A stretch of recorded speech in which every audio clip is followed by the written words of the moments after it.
Hey there lads and ladies, it is Petrifying Pumpkins here and I am back with another Firewall Zero Hour video. Usually I would only make a Firewall video when there is some kind of news update or maybe I have some kind of speculation or theory about the game, but this video is a little bit different. So we know that this game is coming out in less than 2 months. We've seen quite a bit of the gameplay by now, and I think we mostly know what to expect from Firewall Zero Hour by now. But there are probably going to be some things that we won't find out about until the game actually launches, or at least very close to launch time. So what this video is basically a wish list of the things I want to see or not see in Firewall Zero Hour, both when it releases and into the future. So, in no particular order, here's my Firewall wish list. Number 1,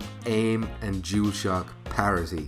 Okay, so this is one that I feel is pretty important, and I've noticed many people seem to be kinda divided on what they think about it. Basically, what I want to see here is that neither the AIM controller nor the DS4 controller has any significant advantage over the other controller. So as we already know, the game supports both AIM controller and DualShock 4, which is wise because everyone has a DualShock 4 and not everyone has an AIM controller. But I am slightly worried about this because let's face it, the DualShock 4 is an evolved version of a controller that we've been using since the PS1 days, whereas the AIM controller is specifically designed for use in PSVR first-person shooter games, so my head is telling me that the AIM controller has to have some kind of an advantage here. Yes, Adam Orth himself has replied to this concern in the past. He has said that the team are working hard to get the balance right and that he himself prefers using the DualShock 4, and they aren't seeing any particular advantages and disadvantages when they are testing it out. But even with that welcome reassurance,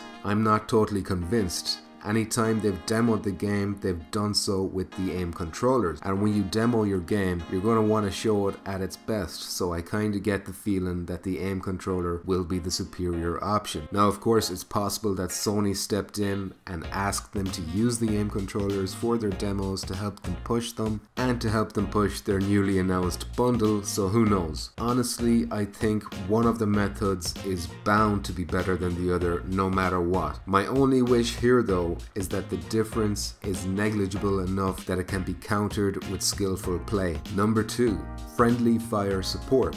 Okay, so this next one is one that I know some of you guys are fairly passionate about. So at first I admit that I didn't want friendly fire because I've played Rainbow Six Siege and the amount of team killing I've experienced in that game can be on the annoying side of things at times. But then I listened to the other side of the argument where people talked about how it would add to the realism and tension of the game, especially in VR, and it means you're forced to be more careful when you're shooting. And the more I thought about it, the more I agreed with their point of view, or at least understood it. So my wish here is that there is friendly fire support in this game, and I'd even settle for it being limited to the custom private games or something like that. We know there are private match options available in the game, but we don't yet know how extensive those options will be. Number 3, post-launch maps for free. Okay, so this one is very important in terms of not fracturing the player base. We know that as long as Firewall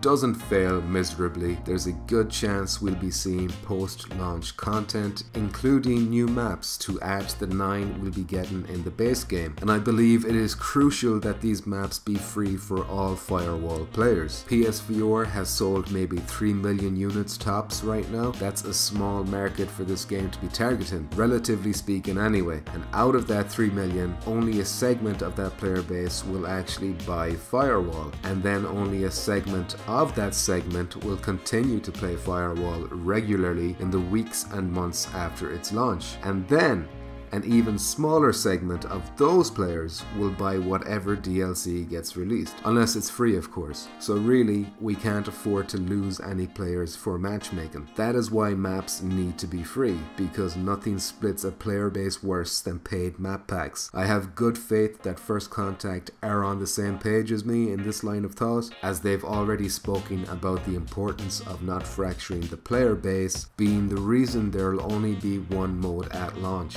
Number 4. Operators are equal. You probably already know that Firewall will launch with 12 different operators, but the operators are more than just skins, as each one has a unique ability, and as you level them up, you'll even unlock a second unique ability. So technically, each operator has 2 unique abilities. So for example, we know that the female operator, Texas, has a unique ability that lets her take less damage from bullets. Meanwhile, there's the Russian dude called Red, who has the unique ability that lets him carry 1 extra grenade. Now, I love the idea of the operators being unique and playing slightly different thanks to these unique perks. My wish here though is that there is no clearly superior perk. I would hate to see everyone in the lobby rushing to select Texas, for example, because her second unlockable perk allows her to become Neo from the Matrix and stops bullets in midair. Now obviously I'm exaggerating there, but you get my point. I'm sure First Contact have designed these perks with balance in mind, but once this game goes out in the wild, it can be surprising how players can find ways of doing things that they may not have anticipated, and I wouldn't blame them for that either. I only hope that they react to these things, bring out patches, and keep the game as balanced as they can. Number 5. Deathmatch post-launch. So I already talked about how First Contact will only be releasing 1 mode at launch to avoid splitting the player base, and I agree with that decision. I think it's the smart choice. However, assuming things go well and the game gets a healthy player base, I would love to see Deathmatch brought into the mix. 8-player free-for-all and maybe even team deathmatch with 2 teams of 4 or 4 teams of 2. It could be a lot of fun and would help add a lot of variety to the game by adding respawns and whatnot. Let's just hope the game sells well enough for this to become a reality. Number 6. Fun weapons. So I'm sure that the weapons we've seen so far are plenty of fun to use. That's not exactly what I mean. I'd like to see maybe some more unusual weapons that maybe wouldn't make sense or be too realistic in a modern day tactical shooter, but that would be cool to use anyway. Like maybe a cowboy style revolver, or maybe some World War II era classics, or even a crossbow or something like that. Even if they put you at a disadvantage compared to the base weapons, I think it would add a bit of flair. Number 7. Close range melee attack.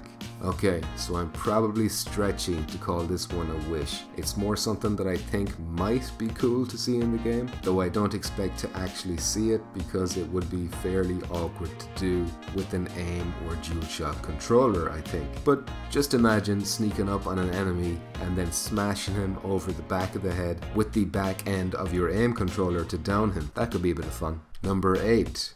Proximity chat with enemy players. I know in a preview build of Firewall in the lobby area, both teams could chat to each other while preparing for the next round, but in a more recent version of Firewall, that has been changed to only team voice chat, which I understand, as it allows you to organize with your team without the enemies listening in. But I feel like it would be a shame to not have some degree of communication with the enemy team, and I think proximity chat might be the best way to go about it. Now of course, there's a good chance teams will just be chatting in the PS4's party chat anyway, so that might not matter in the long run, but still. Number 9.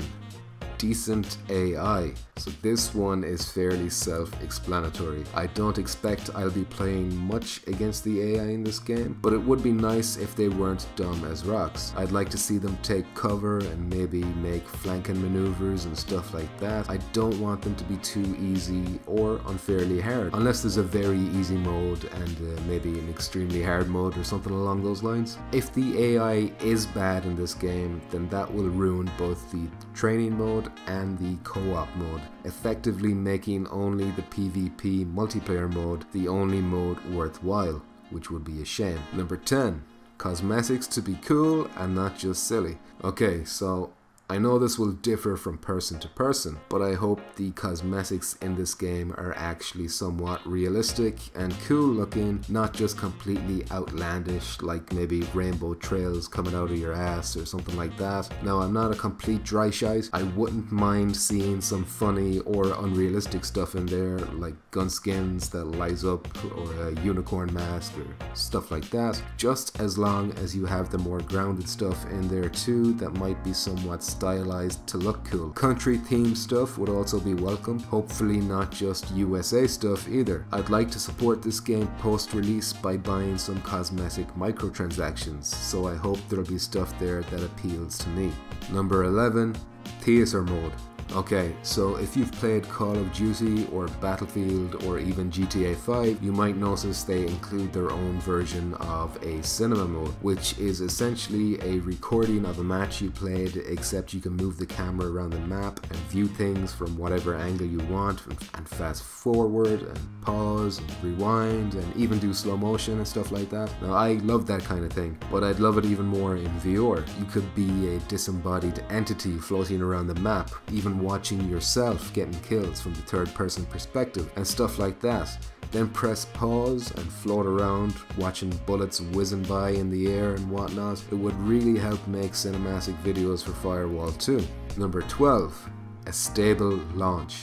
These days, it's fairly common for an online game to release and for the servers of the game to be absolutely overwhelmed and crash, leading to everyone getting angry and disappointed. Firewall won't be having a beta, so we just have to hope that First Contact have things prepared for the best case scenario. The best case scenario being, of course, that Firewall sells a bunch of copies and has a big successful launch. Of course, PSVR has a smaller player base than your typical platform, so hopefully this won't be much of an issue for the devs over at First Contact. Okay, so that's my wish list for what I want to see and even not see in Firewall Zero Hour when it launches at the end of August. Of course, I'm bound to have left stuff out, or maybe you can think of other ones yourself, or maybe you just disagree with my picks. Whatever the case, sound off in the comments below and we'll open up a dialogue. Who knows, the devs may even see what you guys have to say, so get down there, get typing. Anyway, that's it for this video. If you found yourself getting moist watching this video, or even a little bit damp, then please consider doing the usual shite that's on the screen right now. Thank you lads and ladies for watching, and I will see you in the next one. Bye bye.